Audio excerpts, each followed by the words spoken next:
Hello and welcome to iCatholic. I'm Wendy Grace. Well, now we're going to talk a little bit about the ongoing conflict between Israel and Hamas. And my next guest was actually in Israel as the conflict was breaking out. He was there with a group of pilgrims and he knows the Holy Land very well. He's even written a book about it. He's going to share with us just about his experience and just a little bit of analysis on the ongoing situation. It's great to have with us author and editor of the Irish Catholic, Michael Kelly. Michael, thanks for being with us. Thank you, Wendy. So you were on one of your pilgrimages. You've done many. You had, I think, 51 pilgrims to the Holy Land. Tell us what happened next when everything changed. So we were in biblical Bethany. Of course, people will know that's the town where Jesus raised Lazarus from the dead. That's just on the other side of the Mount of Olives, so it's on the edge of Jerusalem. And suddenly I have an alert system on my phone, and it suddenly started sounding that there was rocket fire directed towards Jerusalem. So we very quickly, we wanted to ensure that the pilgrims were safe. So we brought them back to the hotel in Bethlehem. And it was clear to us, clear to me at least, that this was not just the frequent spike that one sees there from time to time of an upsurge of violence that ends very quickly. It was clear to me that it wasn't that it was something more serious, because you could see all along the road reserve soldiers were leaving their jobs. So they were being quickly deployed. They were very quickly deployed. And it's only then when we started to look at the television news, when we saw the full horror of what was going on in the south of Israel with the Hamas incursions into the kibbutzim and the border communities around the south there, which of course has led us to the current conflict that has been ongoing now for the last month or so. As you said, Michael, you have seen slight escalations in violence over the years.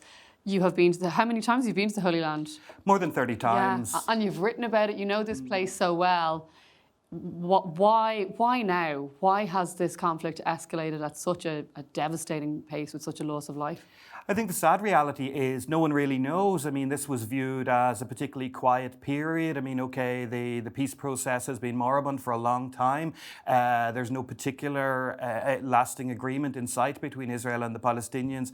But this had been a quiet period. There hadn't been much going on over the last number of months. And this attack from Hamas on the 7th of October, it really came out of nowhere. Israeli intelligence were completely caught off guard by this. I mean, the Israeli public, particularly those who live near the border fence, have been reassured that this is the most monitored border in the world. This fence cost $1.1 billion.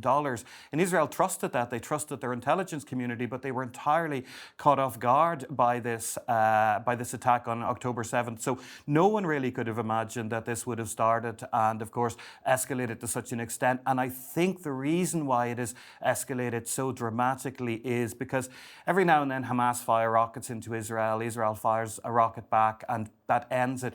What has really dramatically changed the situation is the number of Israelis killed, the biggest loss of life of Jews in an attack since the Holocaust, and also the almost 250 Israelis who've been taken hostage into Gaza. I mean, Wendy, you cannot understand the extent to which Israeli teenagers grow up with this fear of being taken to Gaza, this fear of being kidnapped. And Hamas really hit at the heart of that fear by taking all these hostages to Gaza. A few have been released so far, and they've described it as a hell situation. So I think that's why Israel has reacted so strongly to this. I think that some people will probably have seen or heard interviews with several fathers of children who'd been abducted, and when they realised that those children were actually dead, they said this is a blessing, which seems to be a bizarre thing to say, but what they meant was because the other reality they felt would have been so much worse. Oh, it runs completely counter. I mean, for a parent to be glad that their child is dead. But I think really, yes, you are getting at that point that just the fear of being held hostage, the fear of what might happen to them under the control of Hamas is a much greater fear than actually just knowing that they're dead, and knowing, particularly for people of faith, that actually they're safe with God in heaven. Speaking of what's, the people of faith and what's happening, particularly in Gaza, I know there's only one Catholic church in Gaza, and the priests and the religious sisters there are housing as many Christians as they can. The situation there in terms of humanitarian aid not being able to get to these people. Obviously, there has been a huge loss of civilian life on both sides. there's been arguments on whose bomb was it that destroyed this hospital, but we know, recently a refugee camp was bombed and there was loss of innocent civilian life. What do you make of the political, I suppose, analysis or interjections from an Irish perspective as we're watching this unfold? I mean, look, inevitably this conflict will end. Inevitably there will be a need for peace. Inevitably there will be a need for negotiations because, this is not something that can continue forever. I think the international community is standing back from any talk of ceasefire, any talk of peace at the moment. Why? No one's really called... There hasn't been too many strong calls for a ceasefire. There has been calls from Ireland, from President Biden, for kind of humanitarian corridors, but very few people are getting out of Gaza, to Rafah and then to Cairo. Why is that? The hostage situation completely complicates everything. Israel will not end this war while those hostages are held. And I think most countries, most governments around the world realize the same thing. If they had more than 200 hostages held in a situation like that, they would not be of the temperament to end it as well. So the negotiations that are going on involving Qatar and Egypt in terms of getting the hostages out, I think those are the negotiations that ultimately will lead to a ceasefire here because while the hostages remain in Gaza, Israel cannot be seen to be taking the foot off the pedal, if we can use that analogy. Now, another complicating factor is to what extent is the ongoing operations in Gaza, to what extent are they affecting the situation of the hostages? To what extent are they affecting the safety of the hostages? To what extent are they going to make the people holding the hostages more inclined to hurt the hostages? Those are huge calculations that must be going on in the background here. But I think the reason why there's no dramatic push to ease off this intensity at the moment is the hostage situation. At the moment, there's people that have tried to move to the south of Gaza. Of course, there's many in the north who can't leave the north. Those who are sick, those who are vulnerable.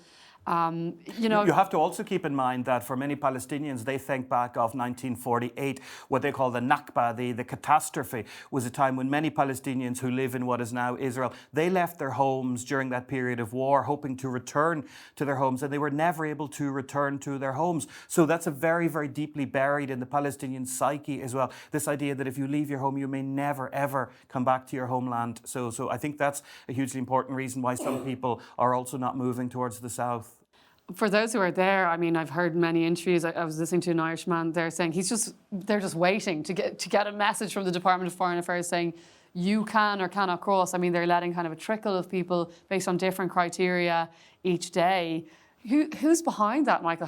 What's the politics of that, or is it just Egypt trying to control the amount of people coming into their country? Well, the border there at Rafah is being controlled by Egypt on the Egyptian side. It's them really who's deciding who can leave and how many people can leave. We know that the Egyptian government are absolutely determined to stop a large influx of Palestinians coming into the Sinai area. That's not something that they want for a number of reasons. They're already hosting up to 9 million refugees in Egypt as it is at the moment. Also, they fear that if there's a large movement of people from Gaza, then Gaza will really cease to exist, that any chance of that being part of a Palestinian homeland in the future, that won't be a reality. So I think what's going on is governments are working very, very closely with the Egyptian authorities to try to get people on this list. And I know people are waking up in Gaza every morning, dual passport holders, and they're logging onto the website to see if their name is on the list that particular day. And of course, what becomes a day of joy for people who are on the list is another day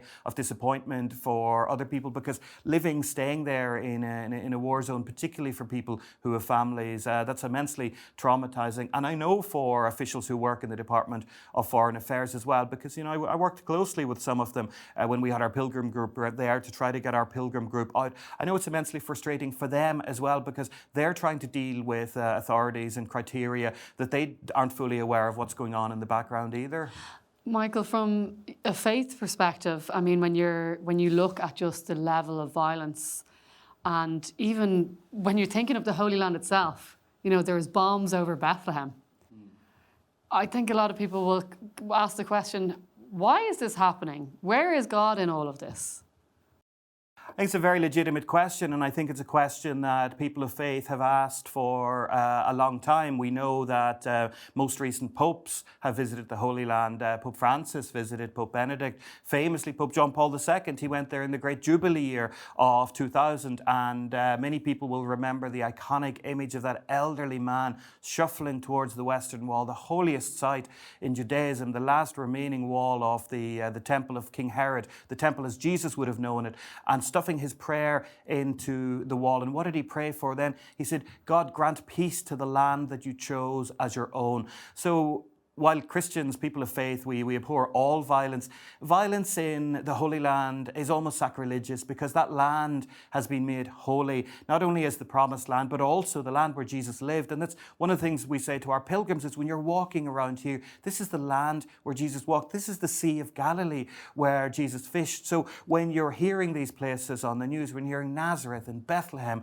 and Jerusalem and Jericho and Bethany and all of these biblical places, and rockets flying overhead there, it's just so devastating and so depressing. And also, I really have to say, for the tiny Christian community there, only 2% of the people of the Holy Land are now Christian. The two major Christian communities in Gaza, the Greek Orthodox and the Latin Catholics, huddled together in their churches for safety, really, really hoping that they can outlive this war, that they can stand this war. Because even before this conflict, even before this war, the Holy Land was hemorrhaging its Christian population because of the ongoing conflict, this conflict that remains so unresolved. So I really think, and I don't want to sound trite, but it's so important that we as Christians, as people of faith, that we really pray for peace in the Holy Land. We pray for that gift of peace. We pray that that moment will arrive. But also we put pressure on our political leaders not to forget about the conflict in the Holy Land, because our world can seem such a dangerous time at the moment. And okay, we're concentrating on it now because of the current war. But for a long time, the international community has ignored the fact that there's been no progress in the peace process. And as we know in our own country, when there's no progress in a peace process, extremists enter the fray, and you end up in situations like the one we're in Gaza at the moment. Well, Michael, thank you so much for joining us on iCatholic today. We're so glad you made it home safe with the other pilgrims, and your analysis has been, I think, really helpful. And to just focus on your last point in terms of the importance of praying for the situation is really important. Thanks for being with us on iCatholic today.